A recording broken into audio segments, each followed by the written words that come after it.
अरे बेटा बस भी करो कि उत्तम जब से स्कूल से आई हो कहानियों की किताबें लेकर बैठ गई हो। आए दिन तुम कहानी की किताब अपनी दोस्तों से लेकर आ जाती हो, इसके बाद ना तो फिर तुम्हें खाने कोई होश रहता है ना पीने का। बस तमाम तो जा इसी किताब पर होती है। चुल्लू रखो इसे और चुपचाप सो जाओ, कल सुबह स्कूल भी जाना है। उम्मी बस 5 मिनट में कहानी खत्म होने वाली है। सना ने जवाब दिया। सना सोने के लिए बिस्तर पर लेने ये सोच रही थी कि क्या सच में परियां होती है, सिर्फ कहानियों में ही ऐसा होता है। काश इसके पास भी कोई प्यारी सी परी होती जिसके साथ वो खेलती बातें करती। ये सब सोचते सोचते इसे नींद आ गई। इसने देखा कि इसके कमरे में अचानक एक सफेद रोशनी हुई जिससे इसकी आंखें चुंधिया गई। इसने देखा कि एक बहुत ही प्यारी सफेद रंग की परी की आंखों के सामने खड़ी है।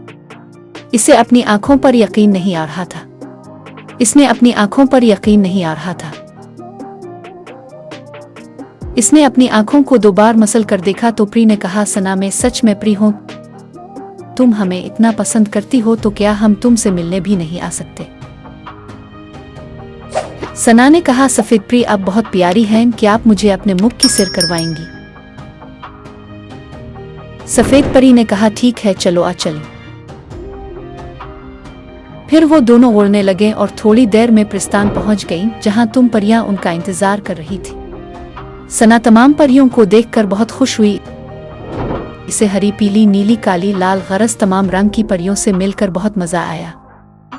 इतने में उनकी मालिका परी भी आ गई जो सतरंगी रंग की परी थी। इसने सना को देखकर कहा, आओ हम तुम्हारा ही इंतजार कर रहे थे, तुम हमारी कहानियां बहुत ही शौक से पढ़ती हो, इसीलिए मैंने आज सफेद परी को तुम्हें लाने के लिए भेजा था।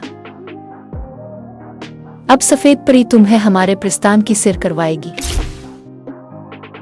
सना ने कहा, मुझे आप सबसे मिलकर बहुत अच्छा लगा, मैं इस दिन को कभी नहीं भूलूंगी। इतने में सफेद परी ने कहा, चलो आज रुको चलते हैं, फिर तुम्हें घर भी छोड़ना है, कहीं सुबह ना हो जाए। फिर वो और सफेद परी को निकले। सफेद परी ने सना को तमाम प्रस्थान की सिर करवाई, इसे वहां के फल खिलाए और ठंडा ठंडा पानी पिलाया।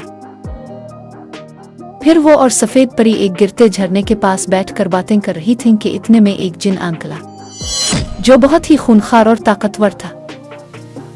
सना और सफेद परी से कहा कि सना उसके हवाले कर दो। सफेद परी ने कि उन्हें ये मेरी मेहमान है और मेरी दोस्त है।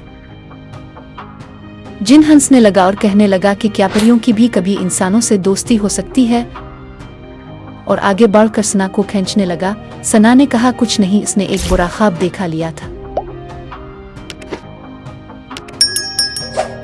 तो उम्मी ने कहा, होगा कोई परियों का ख्वाब, सारा दिन बस वही, और अब ख्वाब में भी चलो अब जल्दी से नाश्ता करने आओ। सना ने कहा और फिर ख्वाब के बारे में सोचने लगी कि कितना अच्छा ख्वाब था। इतना कहकर इसने जैसे ही दूसरी तरफ नजर घुमाई, वहां इसे अपनी कहानी की किताब सफेद परी नजर आई, जिसे देखकर वह मुस्कुराई और फिर चल दी।